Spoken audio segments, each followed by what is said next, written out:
Suasana tegang mewarnai penggusuran lahan warga di Jalan Sudirman, Kota Muara Enim, di mana warga berusaha menolak digusur karena belum menerima uang ganti rugi.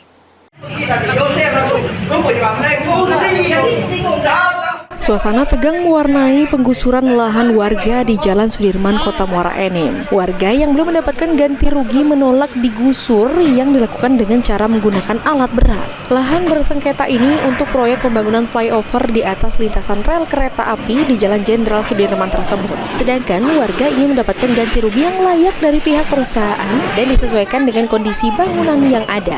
Salah satu warga, M. Ali Farizi, menjelaskan dirinya bersama beberapa pemilik bangunan lain belum mendapatkan surat pemberitahuan terkait dengan pembongkaran bangunan. Bahkan untuk urusan negosiasi dan pembayaran ganti rugi juga belum jelas. Atas dasar pengerusakan bangunan akan ditempuh jalur hukum dan dilaporkan ke Polres Muara Enim.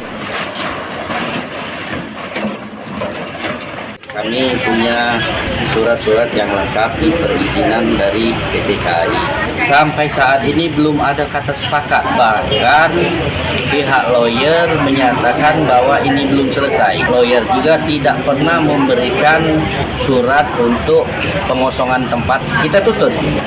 Bukan lagi normanya ganti rugi, tapi sudah ada unsur pengerusakan. Sementara itu, saat coba dikonfirmasi, pihak terkait tidak mau memberikan konfirmasi saat berada di lokasi.